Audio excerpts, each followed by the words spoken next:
This has been Broad, and you're watching Born to be Wild. I was just going to say, I'm glad we didn't start the stream talking about nut fog. That'd be good to avoid that. Time's up. Let's do this. We're in for a wild night.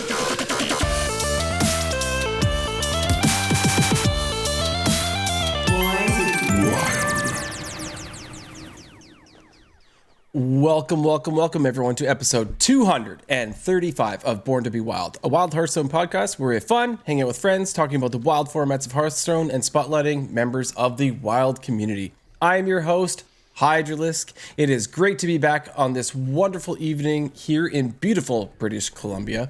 I am joined by my fellow host, Schmoopydady. How you doing? Happy to be back contributing to the pod. And also, as Sheep is off for a few weeks, we have in his stead a returning guest, AzaleaAkari. How are you doing? I'm doing great. It is cold and wintry here in Pennsylvania, so I feel ya. Well, for those of you joining us for the first time, welcome aboard. We record this podcast live every Friday evening at twitch.tv/borntobewildhs, and the video version of this podcast is then posted to YouTube shortly thereafter. Audio versions are also distributed to all podcast apps. However you are watching, listening, or absorbing via osmosis this podcast today, thank you. Yes, you. Content plug, Schmoopydady. Before we get into the main topic of the show tonight, I'd like to say a quick thank you to the patrons of our show. Your support means the world to us. If you enjoy this content, please like, subscribe, and comment on this video on YouTube. Another simple way to support the show is to leave a review on your podcast platform of choice. If you're watching live on Twitch, we've got some awesome emotes that you can unlock by subscribing to the channel. This is free if you use Amazon Prime. Finally, if you'd like to support the show financially, you can join our Patreon for as little as $1 per month. We have some channels in the Discord that are unlocked by subscribing to the Patreon, where you can see the show coming together each week. Check it out. If you'd like to interact with us personally, please join our Discord, a free and amazing online community of friends from all across the world who love talking about wild Hearthstone. Links to all of this stuff and more, including our merch, can be found on our website, which is www.borntobewildhs.com. Hydralisk, how's your week? My week was pretty good. Quick King Corner.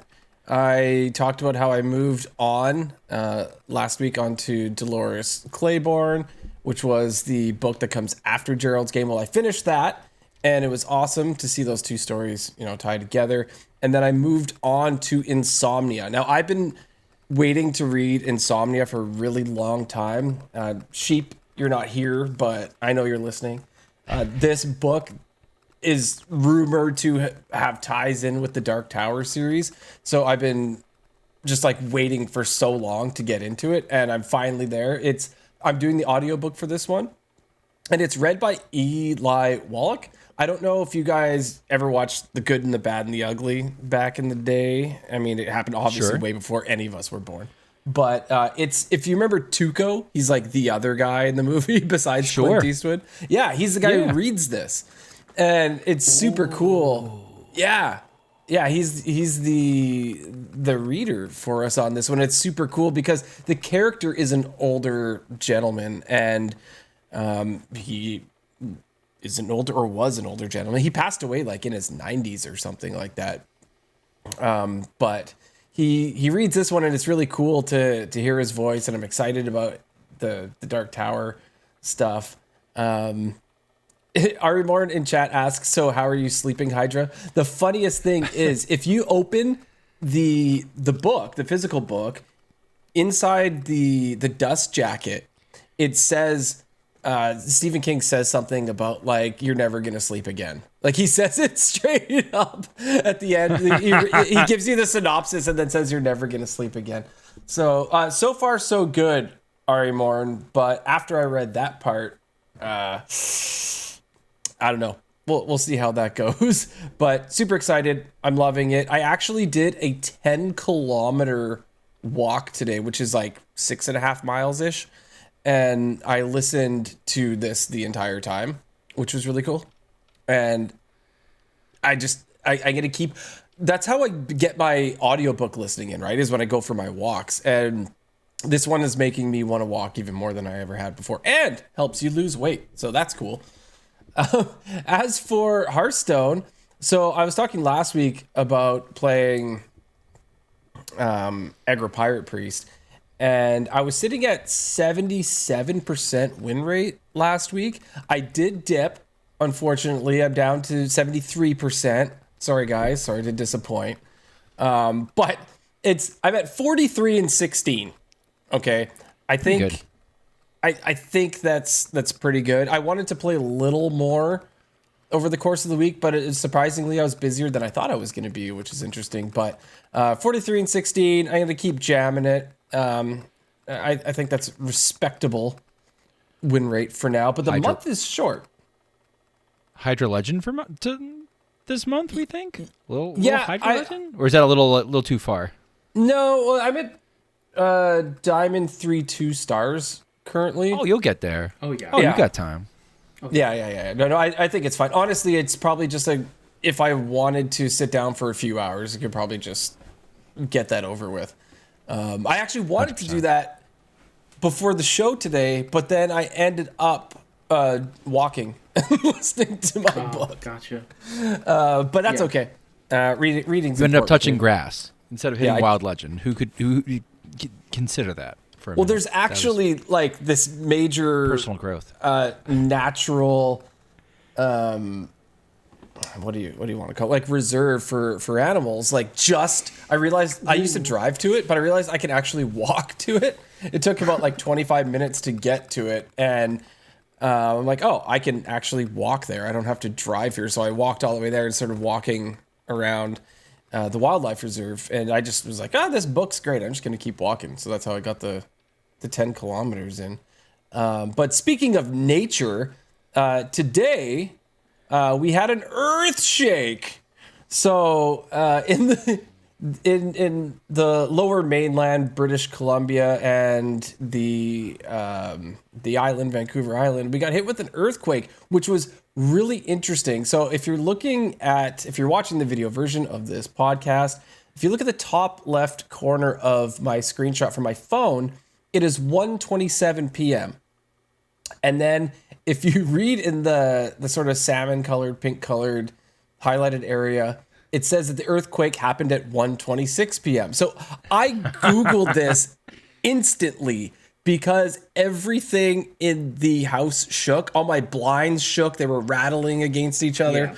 And I was like, first thing is, like, there's a school across the street, and we got one of those speed bumps in front of the house. It's like an 8-foot long speed bump. Like not just a tiny speed bump, but those like really long gradual ones. It's just, there's a couple of them to slow people down from driving too fast, like in the school zone. And it was garbage day. So I was thinking maybe a garbage truck was going like 100 and launched the speed bump and it shook my house. But I was like, no, this is like way, way too much, as all of the blinds and everything were shaking and everything. And so I just, on a whim, Googled earthquake in Vancouver, and yeah, within the minute, it was already posted. I guess that's like an automatic thing that Google does. It posts whenever there's an earthquake instantly. So I learned that. But it was kind of neat. I think in general, so it was a 4.8. I don't know, like people closer to the middle probably experience more shaking, possibly more damages. I've not looked at the news, anything like that, but it was somewhat mild here, I would say, but it was kind of neat experience. And then I was wondering if there was going to be anything else, right? Because sometimes there's aftershocks, there's other things, but it was fine. Everyone was fine. So that was cool to experience that and have it not be kind of crazy. So anyways, enough about me. Schmoopydady, how was your week? Sure. Well, we started with Schmoopy's friend party last weekend, and so we had we all had all his friends at like I don't know what the equivalent chain would be, but imagine like an indoor play place or like jungle gym type setup with dodgy looking children's characters that look like they're from like a B movie and crappy pizza. So we were running around in one of those. By us, it's called a Billy B's. Oh, okay. And so we went to Billy B's. It used to be like when we were kids, it'd be like Discovery Zone or something like that. And so we had Shmupi's friend party. And it was very funny because, like, you know, when you're a kid, you invite your classmates, right? And so on this occasion, you know, Schmoopy did like, you know, the normal, you know, 6-7-year-old thing, and they invited their classmates. So he's inviting his classmates, but his classmates are all from the same self-contained class, and they all have like roughly the same designation as far as like behavioral, you know, issues and whatnot. And so like the first, I'd say, I think the hours, like the party was like, I think 2 hours long, maybe 3 hours long. I forget the actual start time, but like the beginning was lovely. Like everybody's hanging out, everybody's having a nice time. The kids were getting a lot of carbon out. You know, everybody sat down, they had their pizza, they had their cupcakes. It was really cool watching the kids all interact with each other because like they're all good friends because they're all in the same class. And then like after we gave them food, like all hell broke loose. So like one of them would start running, right? And it would trigger like the predatory response of the one girl in the class, and she'd immediately start sprinting after him. And again, her instinct was upon catching him to tackle him to the floor. And so the thing is like, okay, so like this one kid's bolting, the second kid's bolting after the first kid. Trailing behind is literally the entire class with my son in third place. Like everybody's like, it was like a moving pack, and wherever they caught this one poor kid is like a dog pile. So like right around like the same point, all the parents were just like, yep, this has been a lovely party. Time to go, guys. Like we all knew exactly the right time to be like, nah, this is cooked. We have to move on. This has been great. Everybody's tired now. Everybody's dysregulating at exactly the same time. We can imagine this. Like I even joked with his, you know, they're so great now with these apps that you can communicate with the classroom teacher. Like you're texting the classroom teacher like while class is going on. For updates on your kid if you need to, right? And it's nice in the lower school, the lower levels of education, the pace is a little bit slower. You can do that and get some good updates. And so like, you know, Schmoopy's teacher was so helpful in helping push out the invitations. Again, so many of he invited his classmates. So having his classmates come and like getting the invitations out through the school, she helped a lot with that. And I was joking on the text message, just like, wow, an entire day where your charges are let loose upon the world all at once, all together, and you're not responsible for any bit of it. And I just got a little smile back, which as his fellow teacher is just like, oh yeah, no, I know exactly what that feeling's like. That's excellent. So that was last week. That was last week. Everybody had a lot of fun, and like before somebody got like a bloody nose or something like that, we got the hell out of there. So that worked out. I've been off from work. My school does like a February break around this time every year. And it's cool because I also had one with Schmoopy. And my daughter is not of school age yet, so she's always home. Every day's break for her. So it's been me, Schmoopy, and her home. And it's been a little challenging from time to time, especially when Schmoopy has his backup. We bump heads a lot, which I think is like a more of like a father-son thing. I was never like that, but Schmoopy is. So like, all right, what the hell? I guess I'm that dad then. But we've had some good times too, where it's been like I'll have to do like go to Lowe's to get light bulbs to fit. Like I have like these really high recessed lighting light bulbs that have gone out, and so I'm like eyeballing and I'm like, all right, I think I know what size I got to go get. And so I'm going to Lowe's, right, and I'm tagging along the two monkeys with me, right. My two little sapiens are trailing behind me. And we're picking out the right light bulbs, and I'm trying to make sure the daughter doesn't start like going, ooh, and picking up like the biggest, most fragile one. And she was like, Dad, can I hold something? Yeah, Shmoop, you can, here's the, keep it safe. Yeah, Dad, I will. Dad, and just sort of that, like just trying to navigate the store with all that going on, only to come home and realize that like half the light bulbs aren't the size I thought they were, and also like I don't have the right mount to screw them in. That's like I blame that on the playing wild too much thing. But the real kicker, the real fun part has been when we've had those errands, like going out to the deli for lunch. The kids get bacon grilled cheeses. I'll get a sorted deli sandwich, and like the kids look forward to it. And they're like, "Yay, the deli! Dad brings us to the deli." And then we come home and we eat lunch. And eating lunch is a big deal because, again, my son's medication means he's not typically very hungry. So the fact that I can get a meal in him where he eats more than usual, I feel usually like positively contributes to his behavior later in the day. But also, like, I feel better that, like, okay, this kid's eating. He's not starving. His medication isn't telling him he's starving. He's a lot, like, at the end of the day, honestly. Because, like, he tries to make up all the calories at once. And we're like, okay, yeah, take the food. But that part is, like, again, I'm on my own. So, like, that part is a little challenging, even if they are a little older. Hearthstone is really boring this week. I feel like I just sort of, like, I checked in for 4 or 5 streams where we were doing viewer decks. We did viewer decks. I can't think of anything insane that actually happened aside from, like, Mechathune Monday.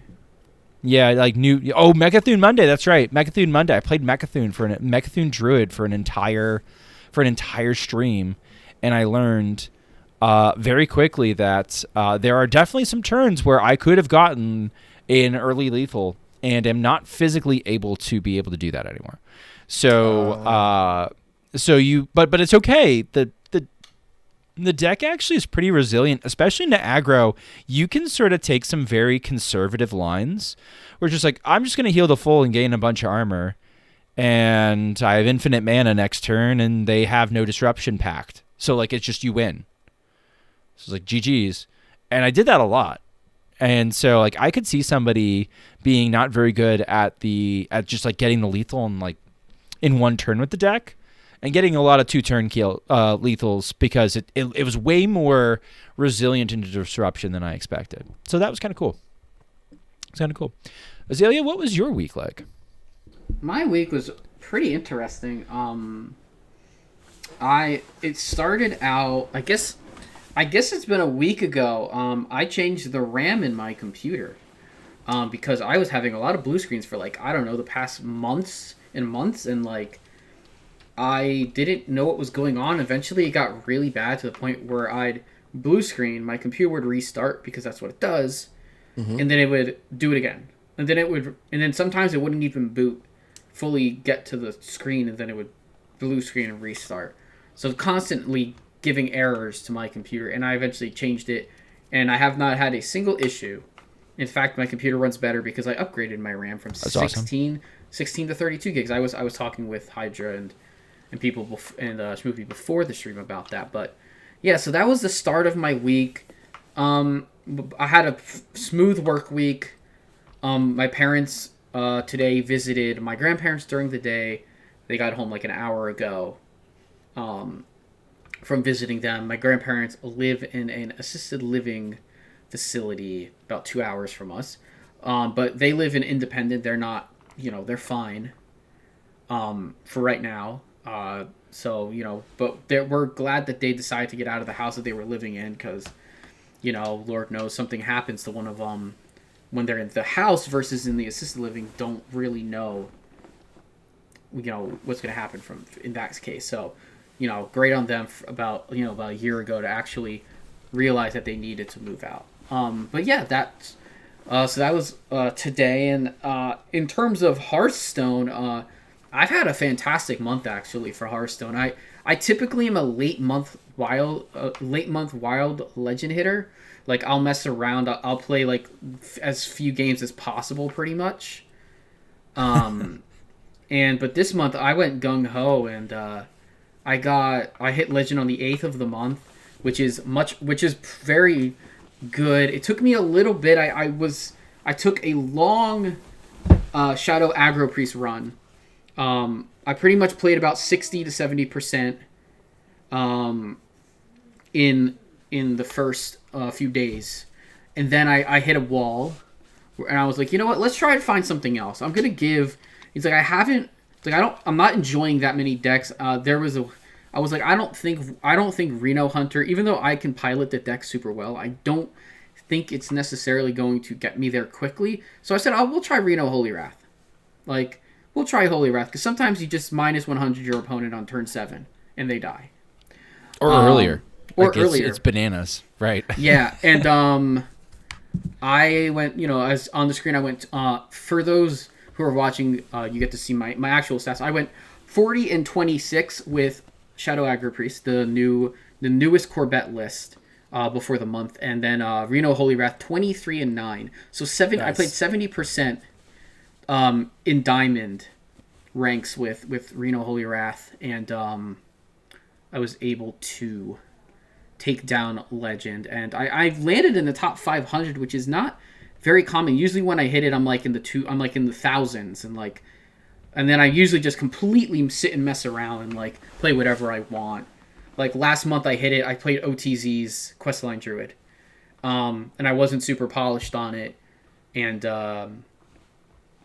so I was like kind of up and down with it. It's an okay deck though. You can win. It's really good. Like I've gotten reps on it. I was winning and like streaking in like top 400s Legend with Questline Druid, and I switched over to what I think is my favorite deck, and Schmoopy has described as I consider it a high tier 2, maybe a sneaky tier 1 deck in Discover Zerg Hunter. And I absolutely love that deck. I think it's up on the screen with the package of Spawning Pools, One Nidus Worm, and Kerrigan. You're drawing, what you need to draw. And things like Dreadscale Acid Maw are always fantastic. And now adding the Tundra Rhino, Tundra Rhino, I ran two for a while. I think I'm actually switching back to Loetheb just because I've noticed that without that I'm very vulnerable to like Reno Holy Wrath myself. Okay. Because I don't have disruption for it. Gotcha. So if I can see, my opponent's done a bunch of stuff. Okay, I've lowered that. Boom, I get that extra turn, and I'm probably already having a big enough board to 2-turn lethal. But no, it's a fantastic deck. You play tempo. Your ETC is obviously just your text. Flare for secrets, like block. Pretty much just block. Starfish for Reno Palette for like Libram boards. Sometimes you don't even need that though. And Ceaseless Expanse for anything else. And outside of Hearthstone, I have been playing 2 games mainly. Risk, the board game Risk, that many might know of from any older people. If you don't quite know the game, very funny. Qualifies older people. Very fun to set up. Very fun to set up. Then, not super fun to play in person because right, and then you don't complete it, and you're like, because manual dice rolls are not fun. But on the computer, on the online version of Risk Global Domination, automatic setup, so you don't have to obviously deal out cards to everyone, and it gives you just your territories. It puts the units on them, and you go. It made for a great Seinfeld episode. It did make for a great Seinfeld episode. That's actually what I was going to mention. Ukraine is not weak. Boom. One of the greatest moments in Seinfeld history. Yeah, I love the Risk episode. I love that show very much. And yeah, and then Pokemon. I've been playing Pokemon Emerald. I quickly completed the game in about 6 hours, in one night.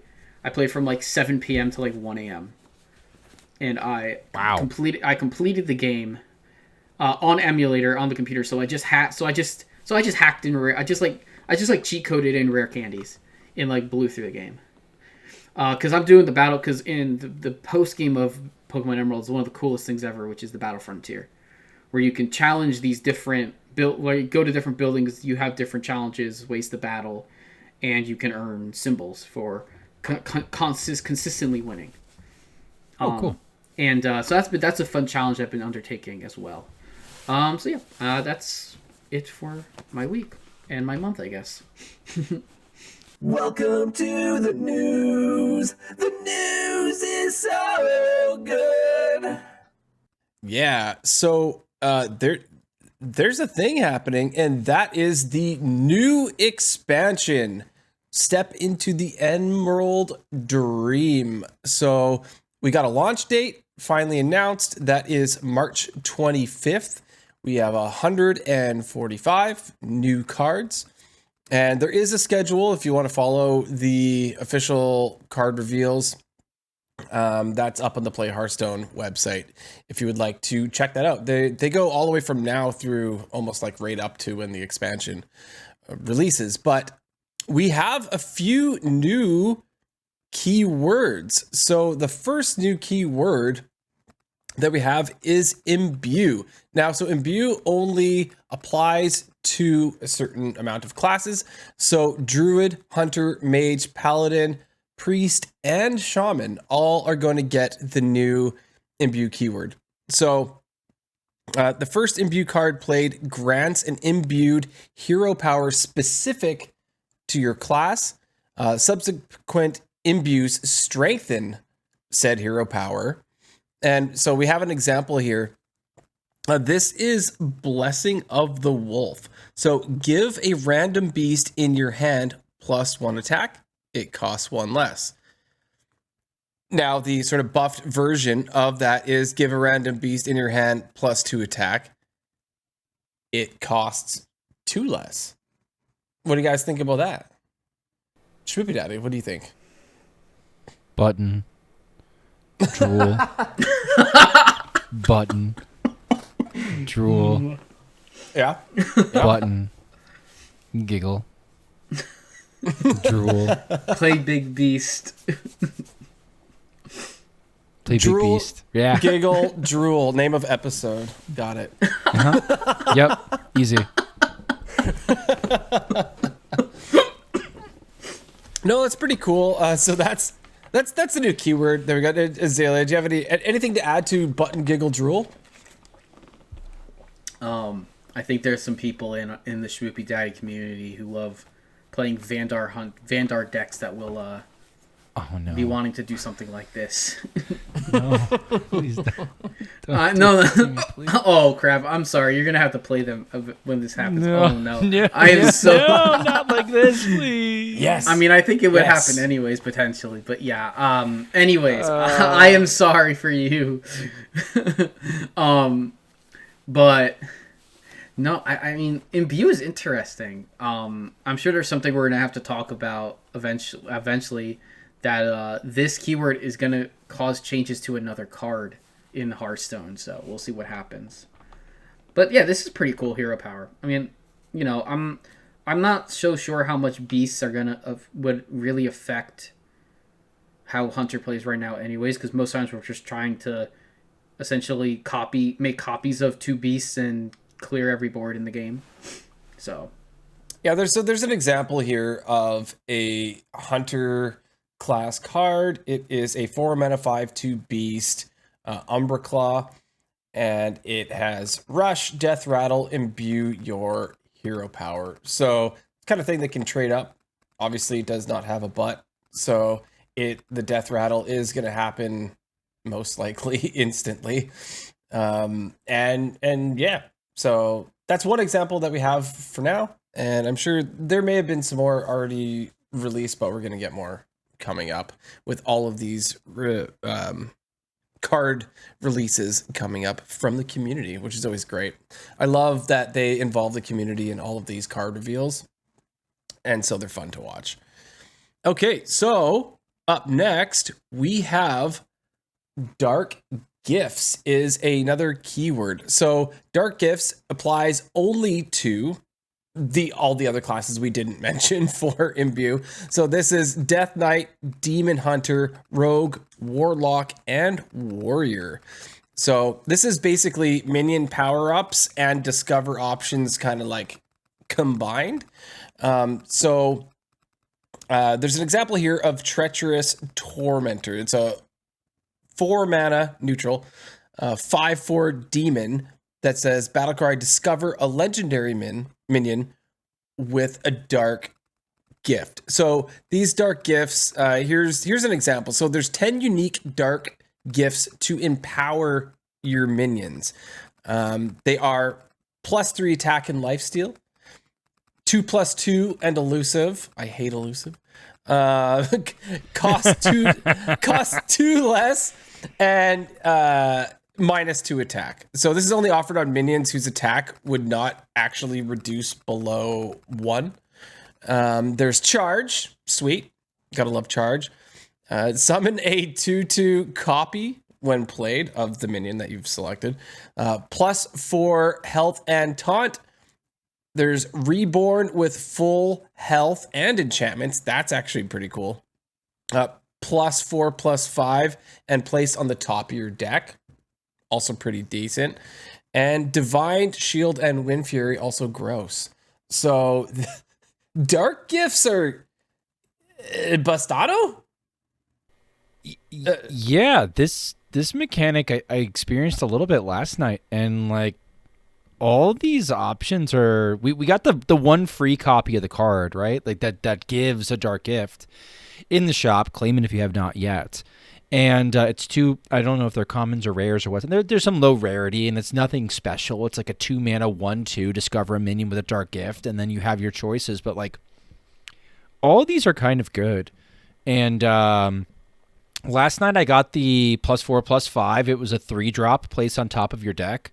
Even if your 3-drop's a 1/1, you're talking about a 3 mana 5/6 for your next turn, and chances are it's got a pretty good effect because it's a 3 mana 1/1. Like they don't make those unless they have good effects, or like, you know, they're weird, like they're that beast that has divine shield and stealth and poisonous and crap. So like, you know, like they have some sort of strange you know, or they're overstated at 3 mana. Like you never know. But that, like, these all seem like strong options, and it wouldn't shock me if like dark gifts and minions that provide dark gifts make their way into some of our more aggressive decks in the format, especially something like Shadow Priest, where we have the room to add one of those sort of high value cards that gives me a minion that gets a bigger butt so it sticks around so that it deals damage for void touched. Like that's just that. Honestly, that's where we're at with some of these things. Though, Hydra, I do find it shocking that you don't like elusive minions. Being you're a wild player, you are legally required to like shiny objects. So I'm a little bit miffed at this. Yeah, I don't know what to tell you. What do you think, Azalea? of Dark Gift, I think this is probably one of the coolest keywords they've added. And I'm looking forward to playing some. I will have to mess around with this 2 mana 1/2 at some point. If I lose a couple more ranks, I'm probably just not even gonna try to get 11x. So I might as well start messing around with throwing them in like a deck or whatever just to test it out. I mean, like Treacherous Tormentor is interesting because like typically, obviously, legendary minions are, you know, typically high mana and are very good.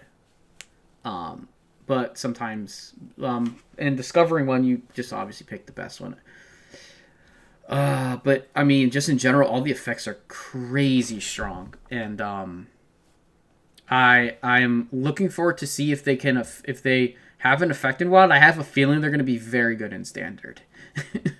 Yeah, it kind of feels like they're going to be like too good for Standard. They're going to feel great in Wild. They're going to be too good for Standard. They're going to get nerfed, and we're going to cut them all. Right? Like, it's crap now. Yeah, right. Screw it. It's it's the Ethereal Oracle effect. Yeah, and it did strike me that like this. What's kind of cool about this is this can make some like older cards, older minions that they've printed that have been way power crept out of the format.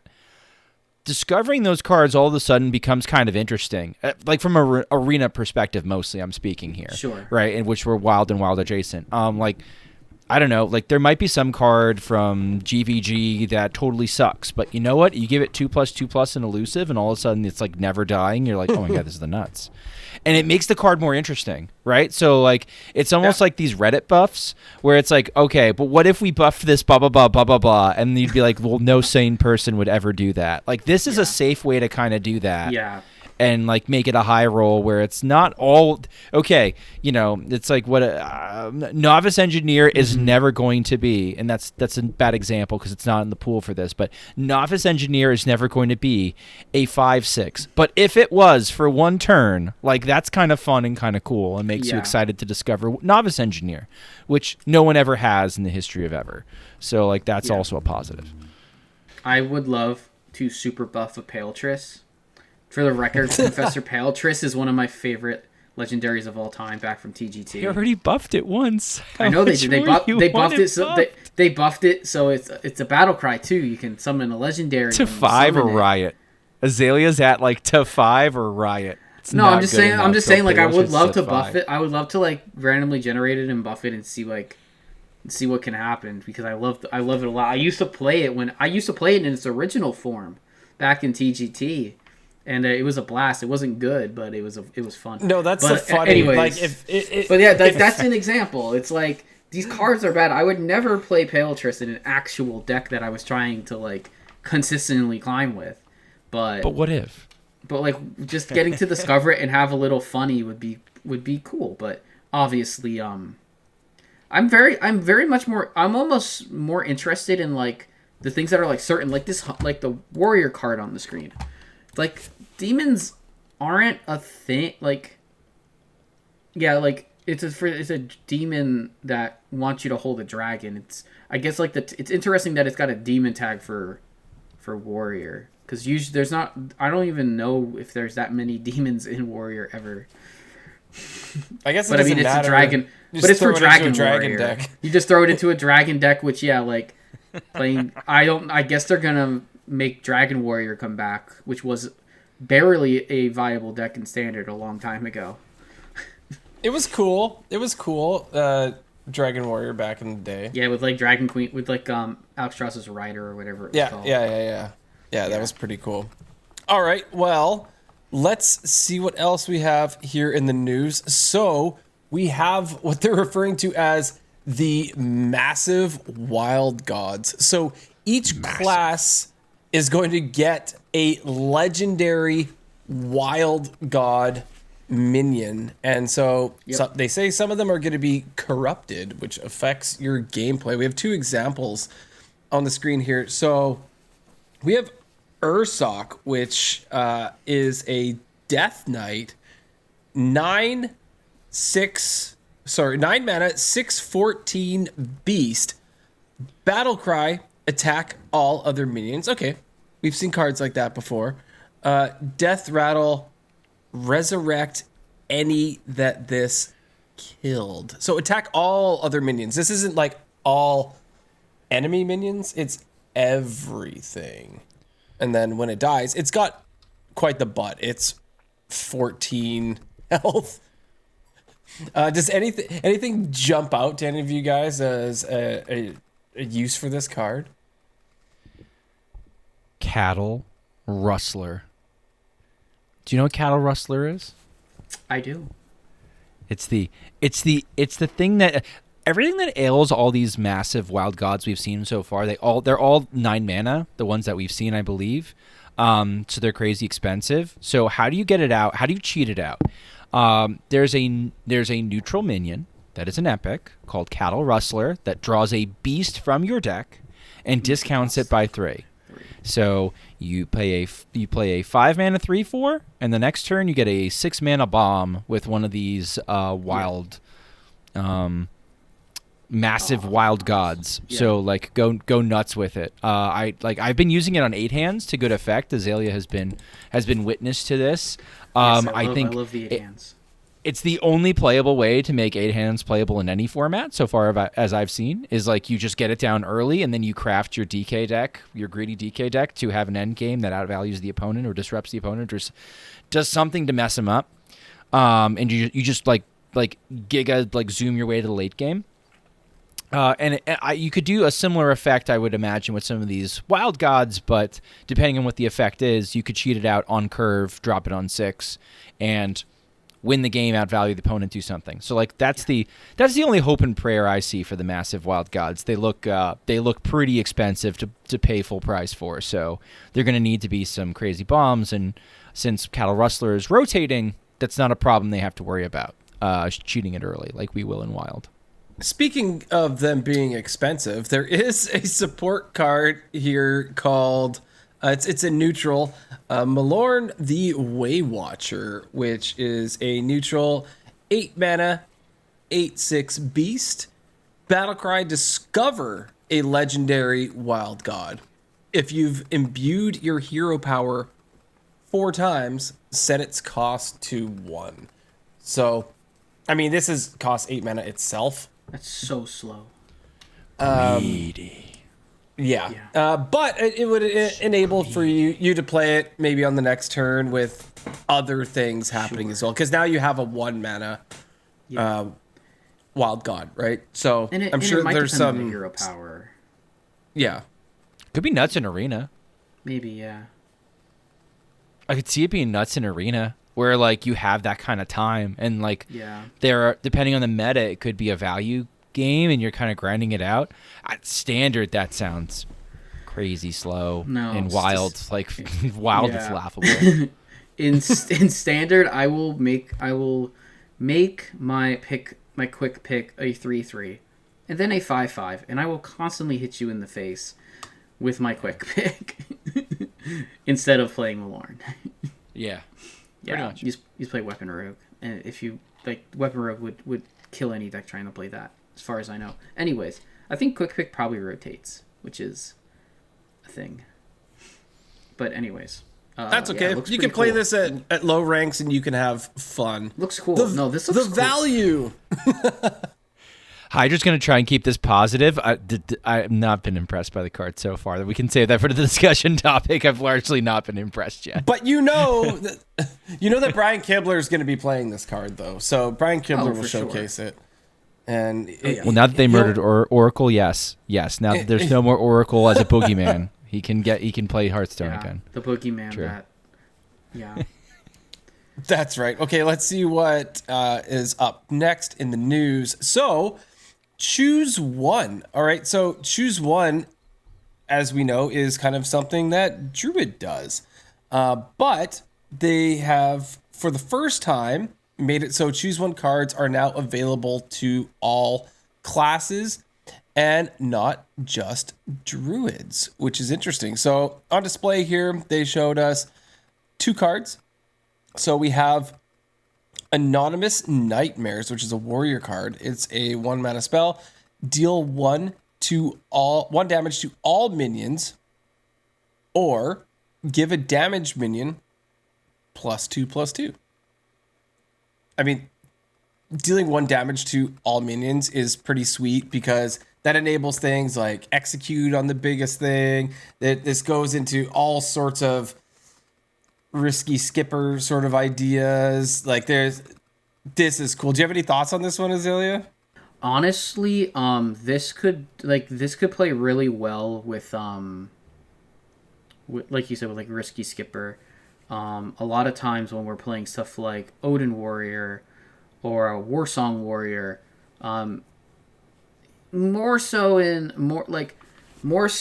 probably Warsong Warrior, like you really value your risky skipper in that. Like in Odin, you can hold off, like you can play some cards before the skipper because you're playing it with because you're going off with 10 mana or even more than 10 mana with New Heights.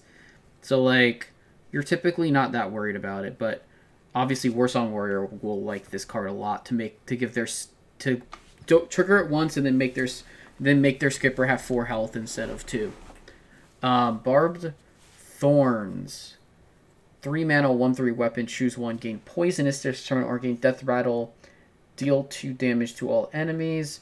I can't see a world where you don't play this and pick gain poisonous, because you're probably playing this with the hopes to smack 3 minions and kill them. Is this a rogue weapon? It looks like a rogue weapon. Yeah. But I mean, AoE and rogue is actually not terrible either. For sure. Like rogue does like some AoE. It doesn't have that much efficient AoE, but Fan of even knives. then, fan of knives. But like, I mean, I know it did see a little play in. It actually saw play in standard recently, like in Cycle Rogue, because it just draws a card. But Yeah. Oh, it's only poisonous for this. Well, you pick poisonous for this turn when you want to smack something in the face, or when you need to clear a big minion or something. Yeah. And then gain 2 death. I mean, the death rattle might actually be more pickable then, because it's like you have something to look forward to. But it is 3 durability, so you have to swing it 3 times, or you have to override it. So we have cards that can give this poisonous. By the way, they cost 2 mana, so it's infinite, or is it 3? At this, I don't remember. Oh, dude. There's, or you can, in Wild we could slap. If we do any buffs on this, we can then slap what's it's called on it. It's basically got a Blade Flurry attached Leeching? to it, like a Poor Man's. Leeching. Not poisonous, leeching poison. Thank you. Yeah, Leeching leeching poison, poison. yeah. Like just like a little slurp up some health from it. Yeah. Like it wouldn't shock me. Like that seems like an okay. Yeah, okay you could buff this up. Yeah, I mean, Ominous Nightmares just looks like a Warsong Warrior card if I ever seen one. Because you just buff you trigger your skipper once and then you buff it into a 4 health, and then you don't have to worry about your mana as much. Yeah, I think we'll be seeing that card. I do too, and it's funny, they say it's the first time it's only been true, but my stupid brain is just like actually just wants to pull an actually and say you can play the 4 mana 6/8 in Warlock as well. They really did just give us like Whirlwind with benefits.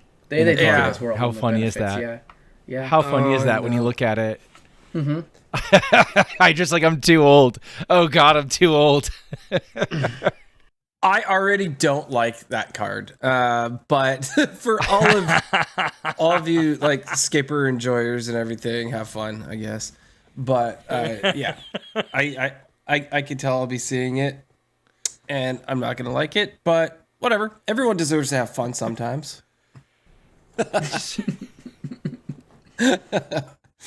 All right, so Ysera Emerald Aspect. So, if you haven't done so already, when you log in, you get the neutral 9 mana Ysera Emerald Aspect, which is a 4/12 dragon that says start of game, increase both players' maximum mana by 5. Battlecry, gain 3 mana crystals. So a benefit to both of you, but more of a benefit to yourself because of gaining the 3 mana crystals with this. So you can log in, get this right away. Also, after patch 32.4, if you didn't get this as a login reward, the first Emerald Dream pack you open, apparently you'll get this if you didn't already do it, if I'm reading that and understanding that correctly. But that's cool, right? Because if you miss it, let's say you're off on some, I don't know, trip for work or something, you don't have the ability to play the game, and this isn't that like, what's that stupid acronym? Fear of missing out. FOMO. Yeah. FOMO. Yeah. This stops that, right? Like if you miss it, it's not that big of a deal. You'll get it in your first pack. So yeah, props to Team 5. That's really cool. Same with. I'm sorry, they do this a lot now, don't they? But they haven't in the past. Like Cthulhu for the Old Gods was like I think the first one that they really did it with. But like they gave it, they just gave it to you, yeah. There's been plenty of other sets where I feel like we haven't gotten the card later, but this is more normal that they do it now, where they come in behind and they backfill it, or even like Bob. Like Bob, I feel like is easier to get. Yeah. Just getting the pack, than doing the event at the time of the event. And I think I said at the time, it's like, well, if you can be patient, I'm pretty sure it's going to be easier to get Bob later. And like now you just like you buy a pack and you can get a gold pack and get a gold Bob. It's like, all right. Yeah. Cool. Oh wow. So I didn't even think about that, to be fair. I played so many standard games just for Bob. Save a hit legend just for Bob. Nice. I can't tell you how hit many legend. Nat Pagels and Warlocker Chos I opened back in the day. I'm like, yes, it's good because you're hovering and it's a legendary. I'm like, what's it Yeah. gonna be? And I'm like, it's another Nat Pagel. Oh, I've happened had that. I had that so before. many times. Yeah, I remember I just got the being so beast disappointed. 3 times. Yeah, Oh, the I beast. think, That one's so bad. oh, the beast was so bad. Yeah, and then yeah, I mean that just happened like multiple. I think I opened multiple Antonitis, which wasn't bad. Which has had time. It's It's at least a cool legendary. which had its Like, time you have in two the and you can't sun. play two, but like at least Tony's cool. Yeah, no, right? Tony's cool. Tony and the but, like, girls. yeah, Antonitis is cool. And that was a fun little infinite combo that you could pull off. Exodia made very, very cool and interactive. Someday back I'll in the be day. just like you. Aha! Yeah, I already I spoiled don't the next miss. one. I don't miss hearing that. But so yes, Schmoopydady, you did jump ahead a little bit, but that's okay. Sorry. So we got the Creature of Madness. So this.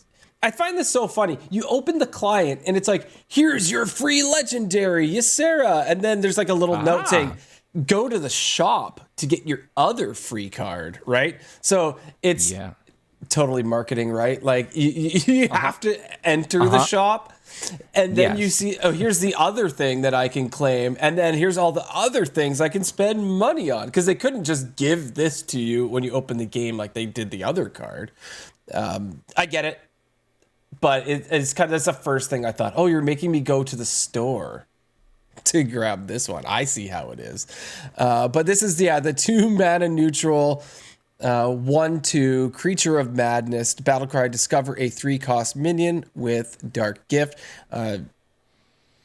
Open the client if you didn't do so already. Go to the store, claim this, and it's so funny. It'll ask you too, like, are you sure you would like to purchase this? Like as if you're making a real purchase. It's free. Yes. Yeah, Yes. I'm guessing Yes. at that point it's just like coding, copy paste. Oh, 100%. Yeah. I just think it's pretty funny.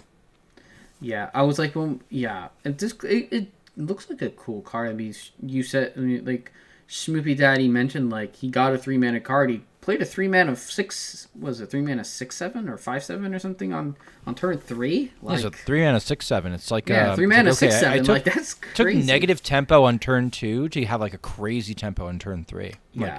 Like if every choice is kind of like that. Yeah, That's better than a 4-mana take that. 7/7 and no overload. What? yeah. Better than a 4-mana 7/7. Come on, Hydra, do the math. We're looking at 6. Well, you know what? It's an ogre. It's a 3-mana ogre, and everybody knows ogre's the best card in Hearthstone. So True. Hydra's actually 1000% correct. I apologize. 3-mana 7, 3-mana 6/7 is the best stats for cost. Yeah. No, that's awesome. So go claim your free cards now. They don't mention anything about this one. This one says available to be claimed until patch 32.4. So I don't know if there's going to be... it doesn't look like it's the same thing, but it's a common. It's a common. Right? So, Sure, it'll like, pop whatever. up in the packs probably. I would yeah, guess. I Like, mean, whatever. You'll get it easily enough. Put it that way. typically I mean, you typically open 2 of every common by pack 15. So you'll so- never get this common again. You're locked out. You're going to have to Loser. spend the dust. yeah, No, it's uncraftable. like It's I just what? like I No way. like I just have this feeling that that cards like this are gonna end up being like reward track cards anyways. Like Yeah, you probably if get you the buy golden it, version. probably the like rewards track. Ysera will Gold version, probably sure. like I could see Ysera being like the golden track card. Absolutely. No, And she Creature will. of Madness and Creature of Madness being 1000%. being like signatures that you get, which that card and signature is probably gonna be sick. I don't Creature know. of Madness. Azalea, Yeah. have you played Warcraft Rumble at all, Azalea? A little bit when it started. I did. I- But I fell off very fast. I was gonna ask just because when you verse Ysera, it's the funniest battle. Ysera is just sleeping the entire time, and Oh, okay. does nothing. Just lays there sleeping, and all these other minions are being spawned, and Ysera's just taking a nap, and there's Zeds coming up because it's the Emerald Dream, right? It's a fun battle. It's actually one of the heroics that I haven't beaten yet. There's like 3 cool heroic battles I haven't beaten, and I have not beaten Ysera yet, so I got to tackle that one. But she's really cool. Unfortunately, like I never really got far enough in WoW to like do stuff with like Emerald Dream type characters. So or like her or like Malfurion or even like Illidan and stuff like and people like that, like the super famous, like really the only like I've only really seen like in WoW I've really only got to like see like for super popular people the ones that are like in the main cities. Like that are like the head of the cities, you know. I wouldn't worry about not knowing too much about the Emerald Dream because I'm sure Goliath will tell us all about it. I am 100% so excited for every time there's a lore episode. I'm like so excited. Yeah, it's one of my favorite things to do one of my favorite things to do the past time like is watch very long videos with a lot of information. Yeah, well, we don't do our 10-hour long set reviews anymore, but no. Oh my god! I remember. I think I came around just as y'all were doing the last one back then. Yeah, it was you, Nate, and probably when Sheep was like the newest host. Was that like Dark Moon Fair? It used to. I think it was. I think it was. And we would always have Daddy Donuts because that's when I got as Wild. A guest. That's when I got into Wild. Was Dark Moon. Yeah. So there was a time where I saw the moon rise and set during a set review, right? Like it went from it was bright out, the sun set, the moon came out, and then it was now like 5-6 in the morning, and that's crazy. We were like just getting into the neutral cards. Because we had gone through everything else. Yeah. We used to split them up into... People, and that's with what, like 4 people at most? Yeah, well, that was the problem is we would have... It would be myself, Nate, Mike Lowe, Danny Donuts, and then we would bring Sheep on as a guest. Oh, okay. Because before he was on the show, he was coming on as a guest host for the set reviews. And... And when you have like 4 or 5 people and everyone, we had to do a rating, right? So we all would do this thing where we would do our own homework and we'd all come up with our ratings and then we'd plunk them into a spreadsheet and we would discuss them and we'd rate a card and then kind of, you know, have a nice discussion as someone thinks it's a 2, someone thinks it's a 5, and we would just go back and forth on it. But when you're spending like 5 to 10 minutes on a card, and there's so many cards. No, because I know because I did set reviews from I want to say Dark Moon until I don't even know whenever AFG stopped doing our set reviews, and we would do every card, and it would take 6. It would take like the people really like. We kind of realized we have to keep it like low. We would have as much as like 6-7 people in the call, but like people would be in and out, so it would be like at times there's only 2 people doing their stuff, doing their ratings, and very little discussion. And then eventually, like the whole thing is like once you get to the neutrals, it's like, well, 90%, like 80% of these aren't gonna see real play. So like let's just after a while we just picked our most interesting neutral that we wanted to talk about. No, we still talked about them all. Sometimes we'd be like, oh no, we did that for a while. I like the artwork. Like 6, 7, it'd be like 6.5 hours. Yeah, it's got great art. The artwork's cool. Yeah. Yeah. It would be like 6.5. Yeah, 6.5 hours for every set, and we'd start in the daytime at least. So like we'd start at like 2 o'clock, like 1 p.m., 2 p.m. Eastern to get it done before nighttime, or done in the early night. But like for the for the person running the stream, like, like obviously, like Dragon Rider was allowed to leave and do stuff if she had to, because all she had to do was just make sure. But like she had to be there to flip. Like at the same time, she had to be there to flip the cards. Yeah, exactly. Right. Brutal. So it's like 6 hours of not really being able to move very far. I will do like wild specific reviews for cards now for like a set or like a mini your set. snarky reviews are the best. And I try to go as fast as possible, because in general I despise watching card reviews. I don't know what it is. Like I get antsy. Like I have my like opinion formulated about a card, and to watch somebody wax poetic and talk about the artwork, for example, right? Like for a long period of time, is like I don't get any enjoyment from it, and I don't relate in a way where it's like I can see why somebody would want enjoyment. I literally had somebody in my community Heaven's Door be like, "Dad, can you please do a card review?" in order for me to like sit down and like convince me to do a card review. And they do okay. Like ratings wise, it's fine. But no matter what, I can't get one done under 15 minutes, 20 minutes. Even if I think the entire set is crap, I'm like, all right, I was succinct. I was good. I nailed all my points. I didn't leave any of the stragglers behind. Sweet. Look at the record time. 15 minutes, 65 seconds. I'm like, how's that possible? There's only 60 seconds in a minute. And so like that kind of thing, like just it always happens.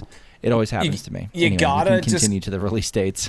Just go back and watch every card review that Slizzle ever did, and just like follow that model. Where he had Sluzzle, and I thought about stealing that format and just being like, yes, no, but then I found myself getting sucked into the minutia of just like, okay, because I don't like just being reactionary and just like kicking right. Like I like having a more in-depth discussion about like, okay, but this is why it's a no, and yes, it's not always a no, and like, yes, they sometimes have a point, because we have a lot of like knee-jerk reactions in Wild and a lot of like not nuanced discussion, and I like having that if I can. The mini set will have no effect on the Wild format. It's only a fairly integral part of a secret tier 1 deck in Hunter, but no one will play it because it's Hunter. Yeah. I'm freaking lucky.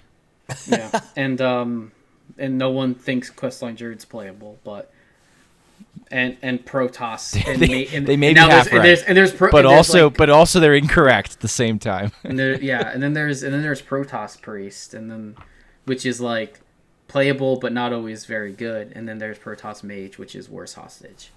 Which is hostage playable. Mage. That's still tier 2. It's still playable. Yeah. So yeah, it's like, you can try to sit down and do a card review, but no matter what, no matter how fast you try to do it, it's like, yeah, you put in the time. Notes. I found that with patch notes reviews, like when I would like try and do them, it's like you can't, like I'd sit down and like go over the patch notes, which I quickly learned would probably never be a viable thing. Like that's what we're trying to do now. Yeah. You know what? Like never be a viable thing for like a singular content creator. For like I mean for like one person sitting down and talking about it. Like we're actually, I guess, talking about the cards and like excitement of the upcoming. Yeah. Versus like they're nerfing this card. It was good. Of course they're nerfing it. Yeah. Well, speaking of excitement and things coming up and happening, we do have the Theorycraft stream, which is happening on March 13th. So your favorite streamers will be streaming the new stuff and getting to see what they're going to come up with. So stay tuned. You can also watch this and you can earn packs from the latest expansion, which is pretty awesome. And then following the Theorycraft stream, between March 18th to 22nd, we have the community days. So there's going to be more chances to earn packs throughout those days. And then we announced before that for each expansion, or Hearthstone, Blizzard announced that there's going to be the pre-release Tavern Brawl for each set. Right. And so that's cool. This is going to happen between March 18th to 25th. So you can play with your pre-purchase packs and you can earn even additional rewards during this. Schmoopydady, I know you like doing this, right? There was a busted deck that I quote unquote abused, to use that word in the way that Reddit would use it. To get like 6-1, 6-2, 6-0 runs. I might have done like 2 or 3 runs. I forget. This was cool. This is a hard thing to balance. I actually like it as practice. I like giving people the opportunity to play with the cards early. I always thought that was one of the weirder things about the theory crafting streams. It's like you watch people play with the cards and you're just like, now I want to play with the cards. And since they got rid of Tavern, what was it called? Fireside Gatherings. Fireside Gatherings, thank you. Since they got rid of Fireside Gatherings, like people can't do that anymore. So this is a way that everybody can do it. So yes, we don't have Fireside Gatherings anymore, but now everybody can all play with the new cards should they choose to do so. They do say they are going to tweak it based on community feedback last time. I think last time our feedback was the entry level was a little steep and the payout was a little not worth. I'm sure it was fine mathematically. People looked at it and said, yeah, you get 4 or 5, 6 wins. You're doing okay. It's just getting to the 4, 5, 6 wins. Not everybody does. And so what's the incentive to grind this? So I would expect they tweak those something as whether it's the entry. I doubt the entry is going to get less expensive. I'd expect maybe the rewards get a little better. If the rewards get a little better, now you're looking at because we all like a gamba, right? Like we're all playing a trading card game. We're all gamba. So if you make the gamba a little bit more enticing, you're going to rope more fish until they get grumpy about okay, it was a bad gamba. I shouldn't have done it. So that's what I would expect. True. And I think it's going to be fun, especially if they maybe address balance inside of it fairly quickly. I'm not saying do anything extreme, but when the best deck in the format for your pre-release of the cards plays no new cards and is S tier, it probably should get addressed because that then makes the event not fun. So that's an additional headache for them. I feel for them. There's risk involved. Yeah. Those are my thoughts on the pre-release brawl. I think overall it's a good thing. There are definitely room for improvement. I used to definitely room for improvement. Really not enjoy the theory craft stream thing myself because I didn't want to see someone else play with the cards before I got to play with the cards. So I just avoided it. Now you do. I was like, yeah, I'm not going to watch any of these. I've never watched theory crafting. I'm not going to watch any of them. Hydra keeps his eyes closed when we're doing it, by the way. It's incredible to see. His eyes are closed the entire time. No, so that's why it's funny because about 2-ish years ago, Blizzard started inviting us to do the theory craft streams. And then I was like, okay. Because before twist my arm. You've twisted my arm. I guess I'll participate. It's so funny because I used to not because I get to do it too. Okay, I'm in. But yeah, I just wouldn't watch them because in my opinion it was forming the meta before the meta existed, right? And so people are going to look at what the streamers played, and day one there's going to be these decks, and I didn't like it. And but then like I said, then they're like, hey, you can do it too. I'm like, okay, yeah, I'm in. Yeah, I mean, it's the interesting thing with they get a leg up on the meta. A lot of it with the way that they deck restrict during theory crafting, you have to have a certain number of new cards in it, right? Most times those decks are highly inefficient compared to what you do when you're only running 3 or 4 new cards, 3 or 4 sets of new cards in an actual deck. It was particularly difficult for Wild. Because for Wild too. Yeah. In Wild, they make you have 10 new cards or whatever, and it was hard to do to jam them in. Was it 10 or 5 Schmoopydady? I can't remember. But anyway. I think they reduced it to 5. I never took part in a Wild one. We always just sort of after we started doing quietly standard. whisper to somebody with like another like. There's like 45 minutes left. We're like, hey, you want to play some wild friendlies to check out some wild cards? So Yeah, that's when they killed the wild pre-release stream, the theory crafting stream, we were pretty nervous actually because that was what we used to participate in. But then they started inviting us to the standard one, so that's fine. Yeah. So thank you, Blizzard, and looking forward to the next one. and we totally don't do that thing that I said that we do. Thank you, Papa. Thank you, Papa Blizzard, for letting Don't lawyer for us. letting my friends get to do the theory craft. Yeah. Yeah. Okay, so what do we have next? Okay, the bundles, right? So there is some bundles that you can grab. They are available for purchase in the store already. So like always, there's the Mega Bundle and there's the Standard Bundle. So the Mega Bundle consists of 80 into the Emerald Dream packs. There's 10 golden packs included, as well as the signature Malorn legendary card. There's a random golden legendary that you get, 4 tavern tickets, sweet, and the Ysera card back and Druid hero skin.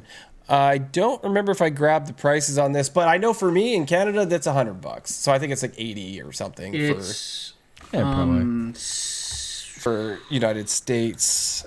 you know what? I think it's gonna be like.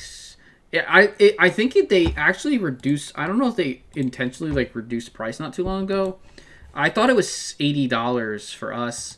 Yeah, but it sounds I about feel like right. it's but I feel like it's $69.99 now. I feel Oh, like I feel like maybe it's it's down to $69.99 as well. it's Something close like $69.99, that, and then like the other bundle is like also kind of like $10. I think they lowered it by 10.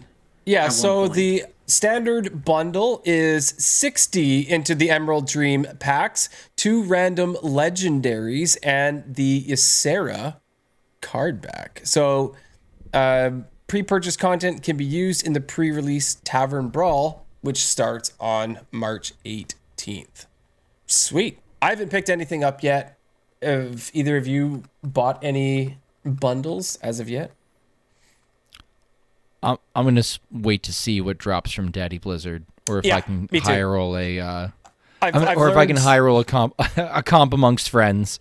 Yeah, I've learned to not buy Yeah. it now because I'd buy it and then they give us it and I'm like, oh. Yeah, I've always been one who buys early, but I feel like this time around it might be wise to try and like to know that I can afford a bundle. I'll be able to obviously afford a bundle by then, but to like, try to actually win a bundle. Like especially if it's because I have so many friends who are probably gonna be in theory crafting streams. Like I would guess that like Linny or in Curly, like other Hearthstone creator program people, Dragon Rider, like they might have some extra ones around that like maybe I don't have to pay for a bundle, or like I can win a code in a giveaway from someone essentially, and also if I'm sticking to more wild, I don't necessarily just have to go out and drop the money on one of the bundles. I make enough. True enough. I'm sitting with like almost 8,000 gold. Yeah. So You're sitting pretty. I have That'll get you most essentially of an the set, entire. right? That'll get me a large chunk of the set. And You could grind Arena and do reasonably well and get like everything yeah, pretty I mean, easily. as long as you're over 100 and completing your track and just keep playing and playing, eventually you're just gonna rack up the gold 100%. because that's pretty much just what I do. Because I have a ton of tickets, so like I could use tickets, but like I could use tickets for Arena, so that'll be fun to try and maybe earn a little bit extra there, but we'll see. I'm super conflicted bundles are because fantastic.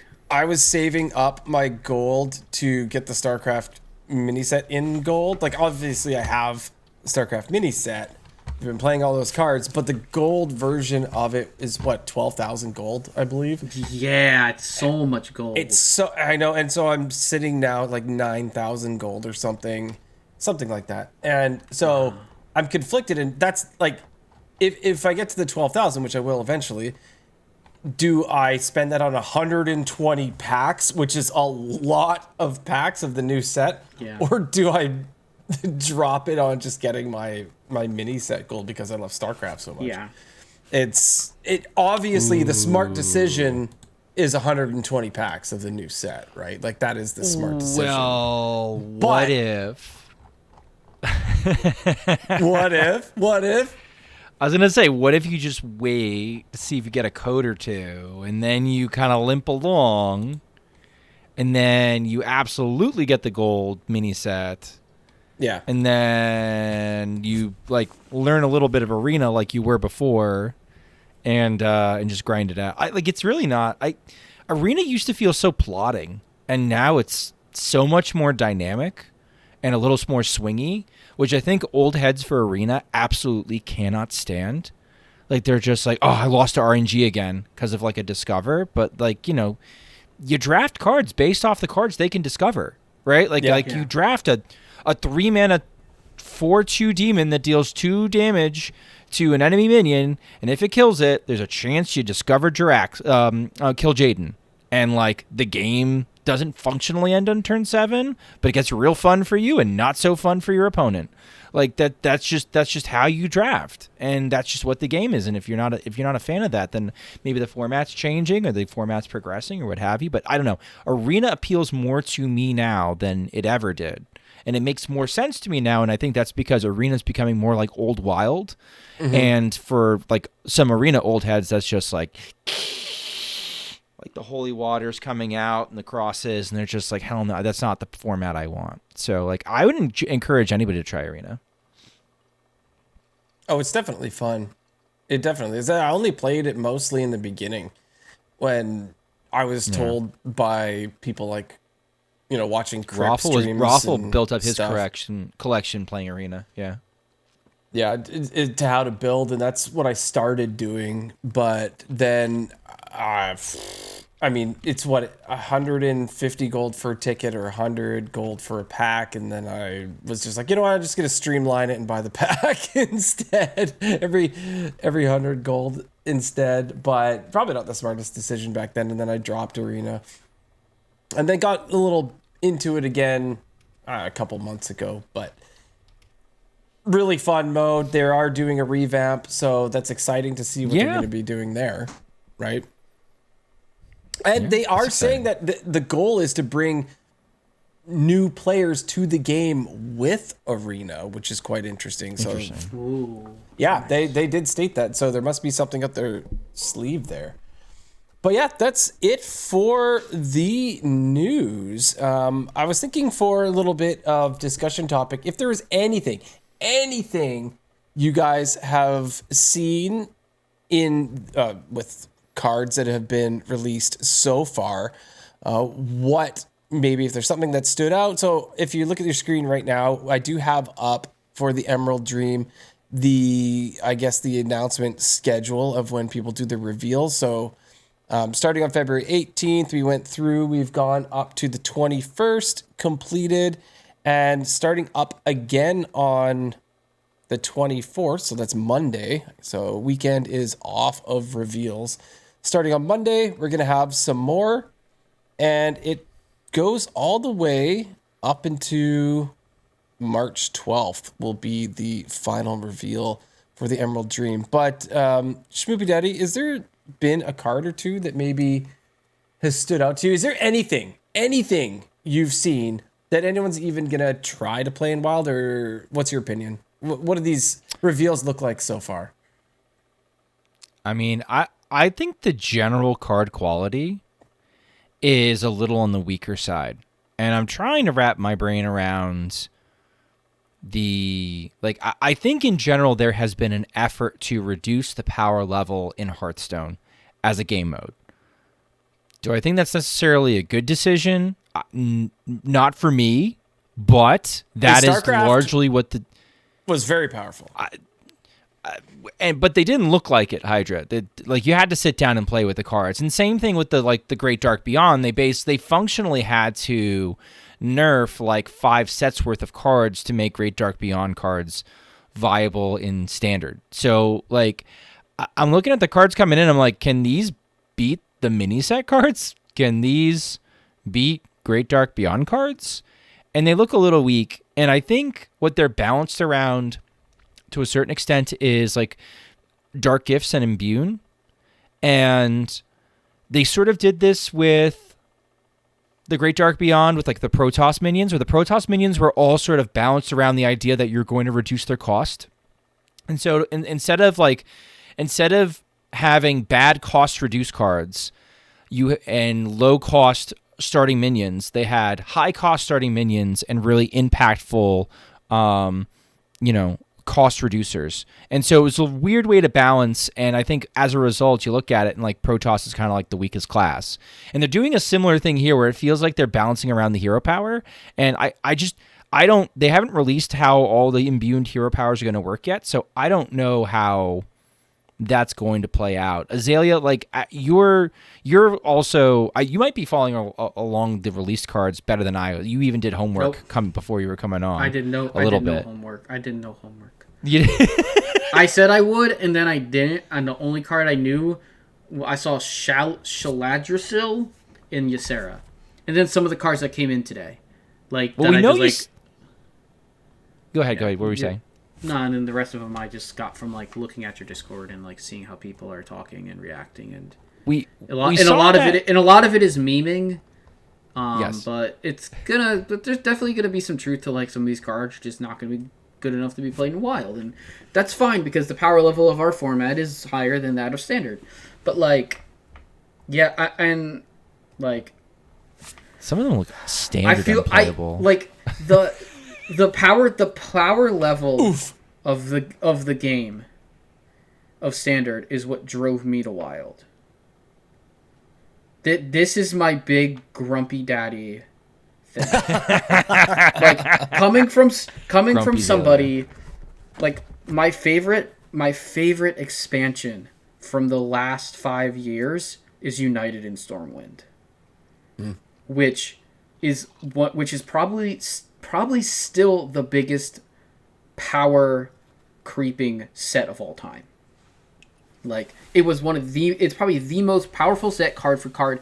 Like they gave us quest lines and they had to nerf the majority of them, and some of them they had to nerf, and they had to nerf a bunch of them more than once. They banned one of them, and and then they've nerfed it again in Wild in the Demon Seed. Like that's how powerful Stormwind was. And I hope that, like, I just like don't feel any desire to really touch. Obviously, like I'm here because I'm a Wild player now, pretty much, even more so than I was back when I was on initially. Like, yeah, Ysera sticks out as a cool card. I'm kind of scrolling through like Ysera is seeing play now. There's like a new OTK that I was playing with Sinferno sent me. We're using Murmur, which makes Battlecry cards cost 1. And so I know in Standard they're doing this too. You take Murmur, you take Shutterblock, you drop Ysera the Emerald Aspect. I'm going to just like, there's like 5 Yseras now. I don't know which one we're talking about ever. You drop this one, and she does 2 things that are really cool. She gives you 3 mana crystals, full mana crystals. You're getting mana from this, right? And so you're getting plus 9 mana from Ysera. What's also kind of cool is she's popping you over 10 mana, so you get your mana thirst for Astalor. So essentially, the combo is simple. If you have enough mana, you play Murmur, Shutterblock, Ysera, Mini Shutterblock, ETC. Take all 3 cards out of your ETC. In this case, your ETC contains an Astalor, a Shutterwalk, and pick 3rd Battlecry of your choice. I had Ashen Elemental because that's what Sinferno was using, and that seems like perfectly fine. But like, it could be Lothep, it could be some sort of Battlecry stopper, it could be whatever you want to try and lock out the opponent. That's cool. Yeah, boom pistol bullet. So you weave that in, and then you play Shutterblock, and Shutterblock will Shutterwalk. After you play all your Astalors and stuff, you launch a bunch of damage to their face, and Shutterwalk will then repeat all the battle cries that came before, including Ysera's, which prints mana, and including Astalor's, which prints more Astalor's, which means you play Astalor into Astalor, and the Murmur's up, and it all costs 1, and it's sort of a bizarre deck, and it's worse Alex Rogue, and it's very easy to disrupt, but like I was getting like consistent turn 6 lethals today, like it was serviceable. Like you could. It was flexible enough to find the combo pieces. It was disruption was really weak. Well, it was really weak against this card. And there was a 4-drop card today that was revealed. I believe it was like Xavius. Nightmare Lord Xavius. Which class? Yeah, he's a. It's neutral. It's a neutral. It's a neutral 4-mana 4/4, and he's cool because there he is, right in the middle. You discover a minion from your deck, which is awesome. Yeah, you tutor a minion, and then you're giving it a dark gift, and that seems like. This seems like the flavor of the month, blanket, neutral, decent minion that sees play in a bunch of decks because Standard just sticks him in everything as the 29th, 30th card, and then in Wild on Reflex we do the same thing weirdly to mirror Standard. Like I could see this like seeing play in Shadow Priest. Like it would not bat an eye if somebody played this in Shadow Priest. 4-mana 4/4. Go find your Void Touch Attendant, or go find your Amathul, or go find the minion that you need to win that game. Would not bat an eye at it. Great in Reno piles. Like if you're a mid-range deck, this is a fine play. If you're a control deck, this might be getting your win con. Like this is just such a flexible card. Even combo decks, if you can reduce this to nothing, like Rogue, it'd be an interesting tutor. I'm always getting this minion with this card, and it's a demon.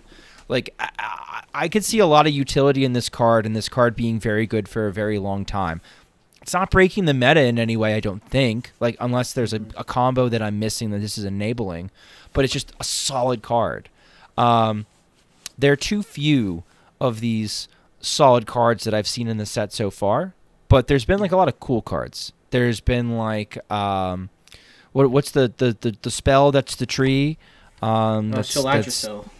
Yes, I'm never going to be able to say that properly. What's cool is if you do corrupt it, the corrupted versions are more powerful and interesting. And one of them includes if you play like the corrupted Ysera AoE, it will actually kill Ysera. Right? It's lethal to Ysera. And somebody's like, man, I wish that somebody was wearing the Ysera portrait if it was lethal to them as well. And I'm like, well, actually, given how King Crush portraits have been interacting with buffing King Crushes, you might get your wish. And they were like excited about it. Does that actually? It would not shock me if that's a bug that happened day one. I'm sure they're going to be looking for that. Surely that's not something that happens. Would not be shocked if it does happen. But like that, It's been a lot of stuff where it's just like, listen, it'd be really cool to have a 2-mana 2/2 that with taunt that gains 2 health every time you use your hero power. That's a great card. 2 years ago. So like we're gonna need to see what the upgraded hero powers look like functionally and how they play out. I think to really properly look at the card set and be like, all right, this is great. I miss the fact that during Great Dark Beyond, all the cards were leaked at once, and we could look at all the packages and like do all the cooking a little early.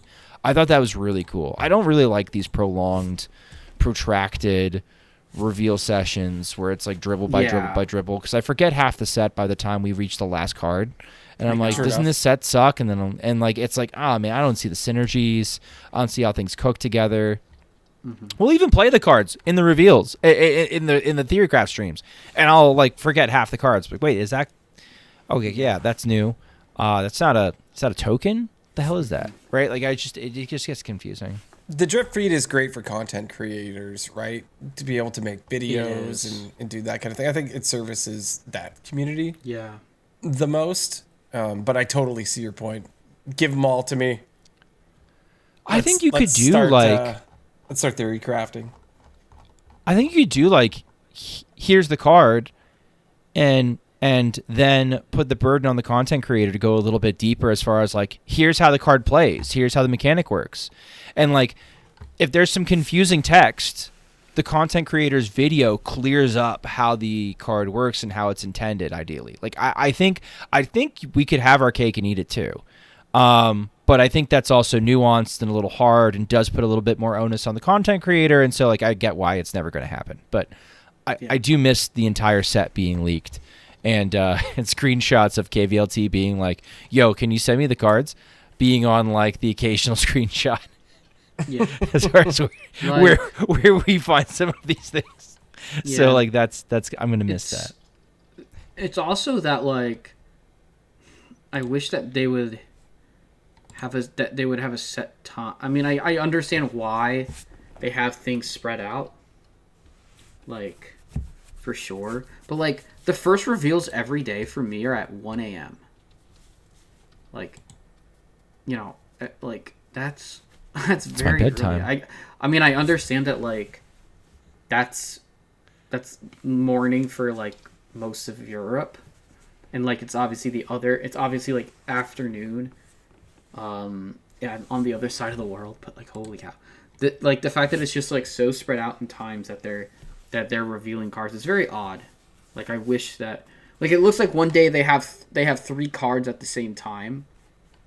Like February 28th, they are dumping a ton of cards, like a ton of Demon Hunter cards, and 4 of them are at one time. If they were all at the same time at like a consistent time, and they just like compiled all the content creators' videos, like that would be really good. It's gonna be on TikTok, that first one, and it looks like it's so it's at 4 a.m. and it looks like it's an Asian channel, so that totally makes sense, right? Yes. That one's gonna be at 4 a.m. and the second one also is leading to possibly they may have more than one card review. Well, the first one for that's actually gonna be at 10 p.m. your time. Yeah, I meant the 4 a.m. some Hunter ones. The first Demon Hunter one is at 10 p.m. February 27th. That's correct. Which displays to me as February 28th, 1 a.m. because I'm Eastern. And this is also going to be from China. Yeah. So. Yeah. Okay. No, I mean, it just makes sense, right? So it makes a lot of sense. It makes it international for that content right? creator really cool. to be able to post at a reasonable time. Like, imagine you're telling like Bliss, guy who's in Australia, he's got to wake up at 1 a.m. so he can post. So it's proper time for us North American people. Yeah, I understand that. Yeah, I mean, you can always schedule on YouTube. You can. That's like that. There's a scheduling function on YouTube that you could use for that if they really wanted to do that. But I obviously get it. Like, if people are going to be doing it from other sides of the world, like, obviously you need to do it if that's local for them. So that's good. That's just grumpy. That's just grumpy me. I'm still grumpy about it. Yeah. Grumpy Akari. Yeah. Grumpy Azalea. Grumpy Azalea. Was there anything else? So we got the 4-4. We talked about you, Sarah, and the 4-4. Is there anything else that stood out to us? I'm sure we could do when it gets closer to. Man. But that's about it, really. Like, there's nothing. Like, there is a card. There is like the 3-mana. Like, weird. Why is this 3-mana 4/2 a Death Rattle card? Like, for Demon Hunter. I'm sorry. I like the card, Nightmare Dragonkin. It's like 3-mana 4/2. Death Rattle recuse. Like, why can't that just be a battle cry? We're seeing stuff in chat like neutral Treon's Pog. It's not a good sign. It's not a good sign of where. Yeah, they already killed. That's where our state of mind is. It's not a good. It's not a good reflection of the state of things. As much as I miss KVL Tree Druid, and yes, I miss that deck dearly. I miss it too. Rest in peace. Whatever that card was, Funnel Cake. That's hilarious. I agree. Why is this a Death Rattle and not a battle cry? Reduce the cost of the rightmost card in your hand by 2. I don't want to be negative. I'm looking at all these cards and I'm just like, this card could cost less mana and be absolutely fine. Yeah, it's the rightmost. Maybe if it was the leftmost, it could be a 1-drop. Like, why not just make it a 1-drop? Was it busted as a 1-drop? Does it have to be like a 2-drop? Does it have to be like a 2-mana 2/1? You probably still play it as a 2-mana 2/1. Hold on. For the audio listeners, let me explain what we're talking about. So this is the Demon Hunter card called Nightmare Dragonkin. This is a 3-mana 4/2. Death Rattle. Reduce the cost of the rightmost card in your hand by 2. So this doesn't have Rush. Like, you can't you can't just like plan it. So whatever you happened to draw most recently, this is gonna trigger on. So the timing is horrible. You can't time it, right? So this all just depends on when your opponent chooses to kill it, or if this happens to survive to the next turn, which it probably won't with only 2 health and 4 attack. Like, it's aggressively statted, so they're going to kill it. You're kind of hooped, and you're just up. It's up to whatever you happen to draw last. For those who are unaware, like, Questline Demon Hunter is a real deck, and is a real wild deck, and a lot of it, like, you know, there's not that much, like, discounting of, like, you discount a lot of cards just by playing Outcast, but if you could do something like this, like, that costed cheap, like, something, like, effect like this that would just reduce the cost of your rightmost card, like, and it costed cheaper and was a battle card, like, you know, this card might actually be, like, fringe playable in a deck like that, like, because sometimes you just get stuck with, like, an unplayable card on the right side of your hand, like, that's or whatever. I don't know, like, it's interesting. I so dislike looking at this and just being like, oh, this is like being like this. It just feels frustrating, but at the same time, I know that there's more stuff to come. So like, I'm usually pretty cope, right? I'm usually pretty cope when I do set review, but like sort of realistic. I'm having a tough time being optimistic about these cards. I need to know more about the hero. Like the X factor is, how does the hero power? Yeah. Changes. How does that dynamic change some of these cards, and like are they balanced around that? They kind of need to be. Like how hard is it to imbue? What do the decks look like that are trying to imbue? Like these are the sort of things that we're going to need to look at in order to make any sense of this. Yeah. Otherwise, right now the set sucks. Yeah, the hunter main in me, hunter player in me looks at Umbra Claw and says, why doesn't this cost 3? And I think it's probably partially balanced around imbue. Yeah, because like there's no way that a 4-mana 5/2 like can't be it ends it. It ends like it. Yeah, like because especially in the fact that you want to imbue as fast as you can, like because there's payoffs for imbuing X amount of times in the game. At least this one has rush. Right? Oh no, it has rush. Yeah, but yeah, for sure. Absolutely. So you're basically paying 4 mana for a removal spell, right? Except you can't go through taunt. Like it's like you could argue it's worse in a lot of situations where maybe you are reactive and you want this, as opposed to you are proactive and you're sticking a 5/2. Like And Skelly Fire brings up a good point that we never talked about. That probably would be good to end this whole section, would be discussing Raza the Resealed, and the fact that I believe I don't want to say it was, I don't want to be 100% certain, but I think somebody in the Discord said that it was Hat. There's a screenshot of Hat saying on a public forum, hey, they're going to be reworking Raza. They're going to be reworking it, yes. How are they going to change Raza the Resealed? Because Ridiculous Hat has come out on public forums and saying that the card is going to need a rework, despite not necessarily being the strongest card ever in Standard. And it saw some play in Wild. I played it a lot. Right, if you count all the engagement from Chinese players, this is probably one of the most played cards in the set. Period. But never stood out in Standard, and not going to stand out. There will be a rework because it does something bustado with Priest. So, what's our rework going to be? Let's do our armchair card designing hats on. I think it's going to say,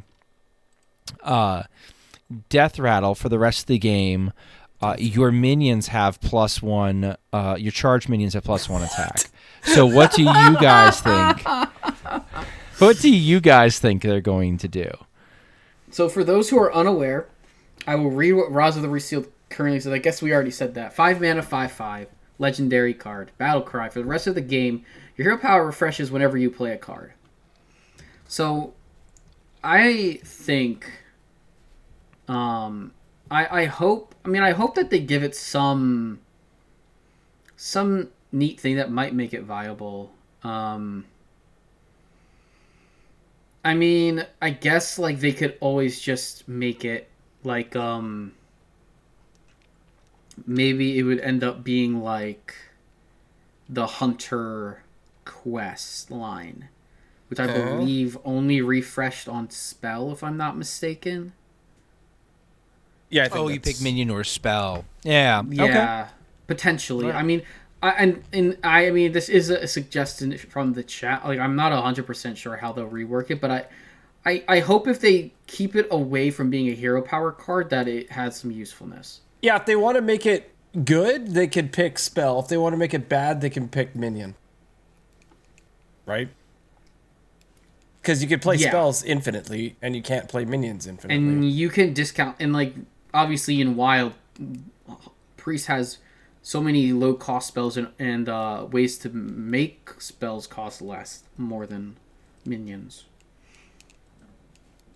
But I wonder if they're just going to take away the I wonder, like, what they're going to do with, like, maybe mess with taking away the refreshing aspect. I don't know.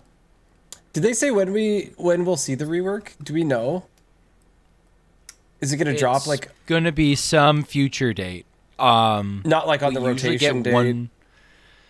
We usually get one more balance patch between now and the set, but it's actually kind of an awkward time because it's the end of the set and it's right near reverts. So, like, and then they've done different things in the past around this time. They've done no balance patch whatsoever. They've done the infamous, like, remember when they took the Dino Tamer brand and they made him 8 mana for like 2 weeks? And they're like, wink, wink, this is a temporary fix. Wink. Wink. Like, basically signaling to all the people that were ready to throw themselves on funeral pyres that brand Dino Tamer will get reverted. If we remember this. And I loved Dino Tamer brand not having to be played in an ETC and even Reno Hunt. And you put in even Reno Hunter, right? People were playing even Reno Hunter all over the place. They're just like, we have 8 mana brand. Like, it's not a good card, but it's fine. It's not good, but hey, make Crush hit face. Dopamine rush. Kind of reminds me of when they let Patches and Raza exist their entire like tenure of Standard the way they were, and then they nerfed them in the last patch before rotation. That's hysterical, and they never changed them back. That's why people feel that way about them. That makes so much sense. I never realized that they kept it for that long. I assume Patches goes nerfed like immediately. No. No. The entire time Patches was fine until like a couple weeks before rotation. It had charge the whole time. Stop it. No wonder. You guys were inoculated, basically. You're like, all right, we were putting up to this crap. It's been going on for the entire time. It's like, all right, yeah, he'll go to Wild now. I won't have to worry about him in Standard. Then all of a sudden, it's just like, no, actually, you do. Because he's not going to be the same. Yeah, it's so funny because wow, people complained so about Patches. Still one of the best cards. And Raza forever, like the entire time for Mean Streets that they were in Standard. And then it's like, okay, the last couple of weeks we'll give you a break and we'll nerf them. Martian talks about how traumatic that Raza nerf was, and then they didn't change it for so long, and he's just like, holy cow. I remember when Raza was unnerfed. I was like, yeah, good for the Reno Priest players.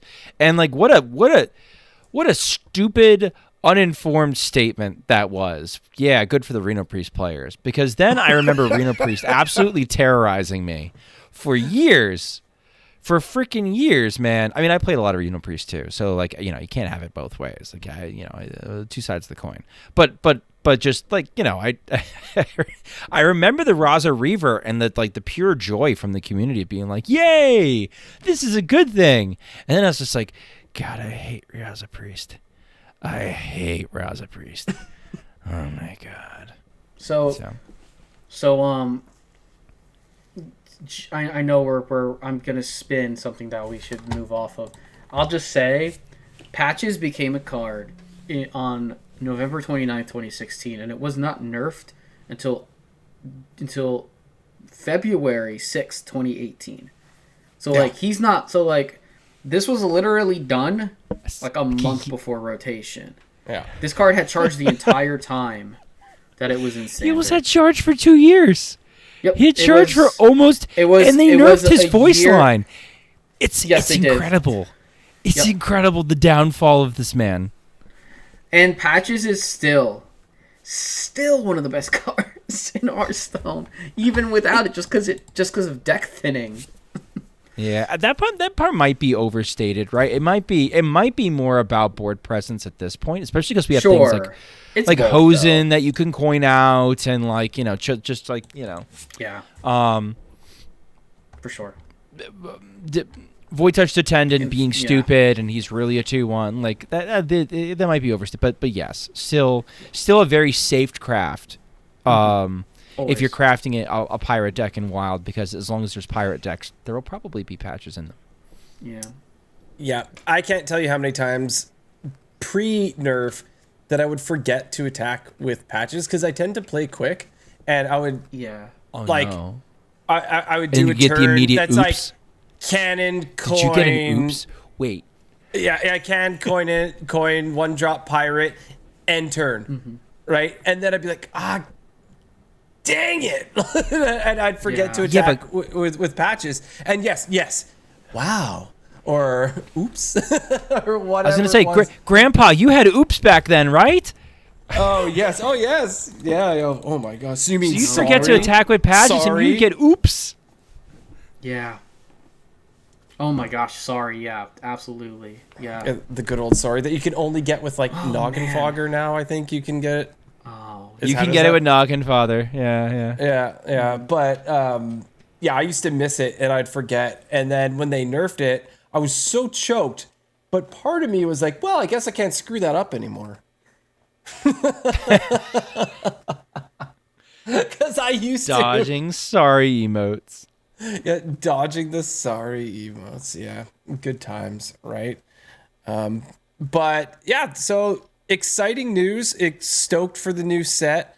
How are you guys doing on your rewards track? Schmoopydady, I know you said that you were thinking that you might hit 400. Where are you actually sitting? Is that possible? Yeah, I might. I'm like 280 right now.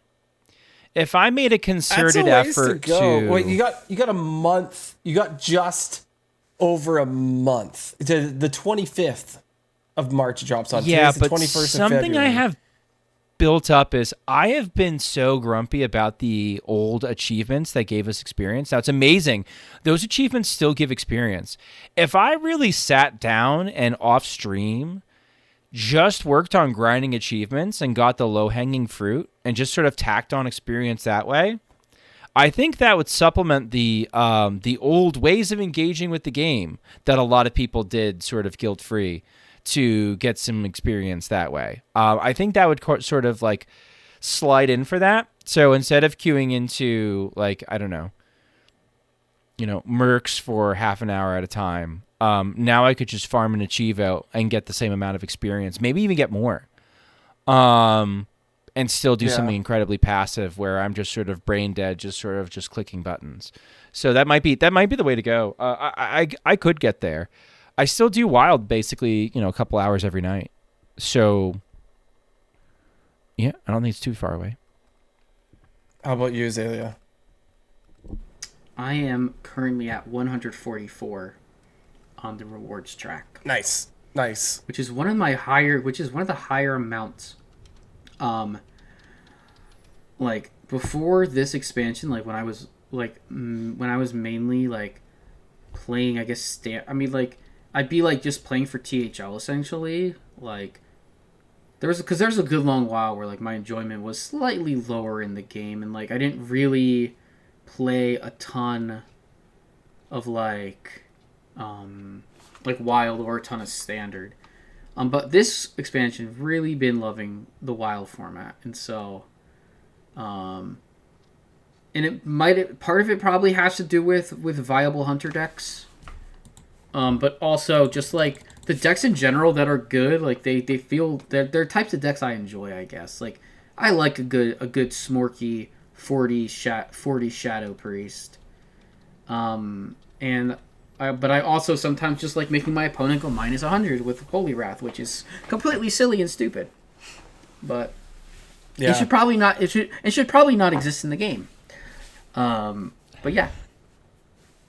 That's great. I mean, this, like, just like the way that things have ended up curating in Wild, like this is a very, very fun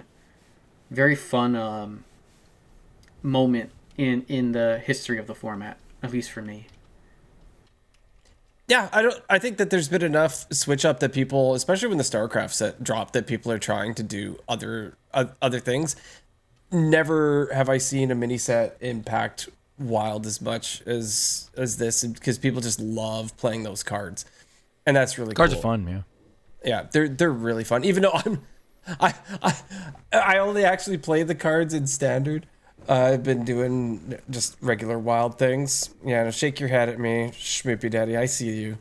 Yeah, I've been playing Zerg in both formats, both Standard and Wild constructed. So Ever since they started showing us that you could look up your all-time win rate, it ruined my brain when it comes to playing ranked games, right? Because when I looked it up, I found out that it was like a 52.5% all-time win rate of ranked forever. Oh, yeah. Right?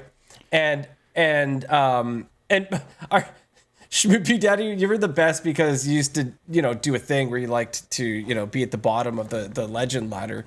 And so that Indeed. just totally tanked your all-time. Yeah, mine was like a 49.5. I was like, damn, all right, unlucky. Yeah, but so it's ruined me. So like achievements, I used to love like going and doing achievements, but you can only do those in ranked, and you don't often win when you're just trying to play a million whatever it is in a game that the achievement says you're supposed to do. So that sort of ruined it for me. I don't know why. Not like it really matters, but yeah, I don't like making that number go down. If you look at it with the fact that I'm at a 52.5% win rate of all time, there's like, I would have to lose like at least 1,000 or 2 more games that I win to actually go into sub 50%. So I don't know why my brain thinks that I can't lose. Where do you see that? It was on HS Replay is where we were. I mean, it's on HS Replay, but I guess like, yeah, I guess I'm not. I mean, I use Deck Tracker. It just hasn't updated, I guess, for me recently, because I know I've crossed 900 Paladin wins. Nice. So I'm missing like 40 to 50. I'm missing like over 50 Paladin wins ish on my thing. You might as well grind out your Paladin to the 1,000. Well, yeah, I'm gonna grind out my Paladin to 1,000. What's funny is I'm like even closer with Warlock. Like I'm less than 30 wins away, and like there's no Hunter deck. There's no Warlock deck that like I feel like I can consistently win with. Like I obviously could just slam Demon. I could just slam Demon Seed Warlock on ladder and like get there eventually. But I feel like I just get to there. I feel like I just get there with Paladin quicker, to be fair. Nice. Nice. Well, hey, Schmoopydady. Sure. You and I were talking earlier, and I think you had something that you wanted to ask AzaleaAkari. Unrelated Advice with special guest of the week.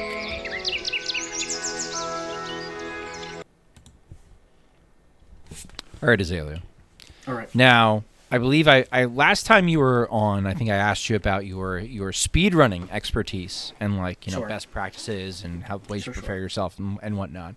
But you are also a very talented Pokemon player, especially of the Nuzlocke variety. So can you give me some let's say a top 3 things to keep in mind when you are doing a Nuzlocke run, including we'll do a description of a Nuzlocke. If you want to do a description of a Nuzlocke and then your top 3, Sure. That's a good way to go. Okay. So a Pokemon Nuzlocke basically, in my opinion, has, what is it? I guess I'm trying to think if it's technically 2 basic rules that that you have to do in the run. Number one, so there's actually three. There's 3 rules. Yeah. So you can only catch the first Pokemon you encounter on a route. That is the first rule. New area, you see a Pokemon. New area, that's it. That's the only one you Pokemon, can get, barring some exceptions. The big exception that I highly suggest everybody would use if you want to do a Nuzlocke is Duplicate's Clause, which means if it's a Pokemon you already have, you just go until you find a new one. Then it's the first new Pokemon you see on every route. Second rule: you must nickname every Pokemon you catch. And the reasoning for that is attachment. Like the whole idea is like you want to get attached to your Pokemon, so you don't want to lose. You don't want to lose them, which comes into the third rule, which is if a Pokemon faints in battle, it is considered dead and must be put in the box or released. You usually just put it in like a box in your PC. So that is the Nuzlocke rules. My advice: it depends on how you are doing the Nuzlocke.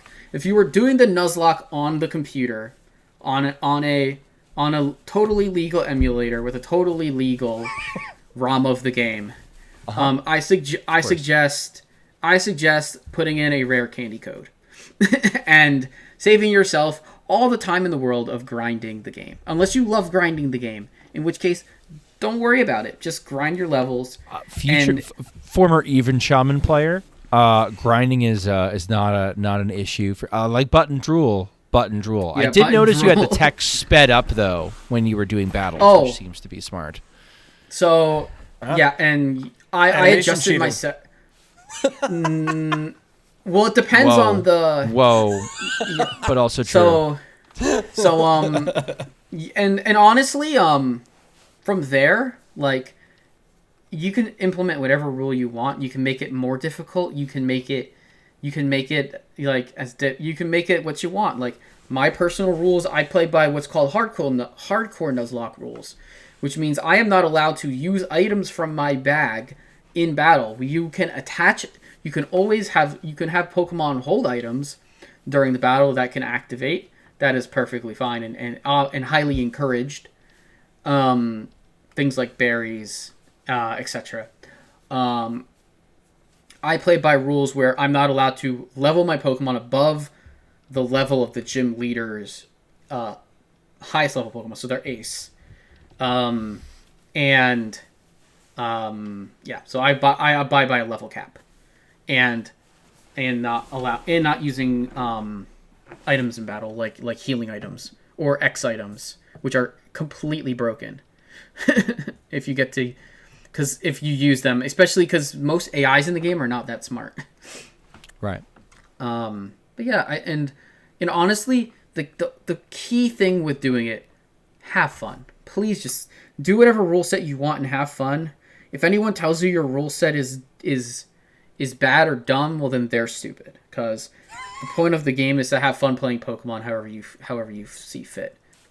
Wiser words have never been spoken, and you heard that on Born to be wild. It's neat.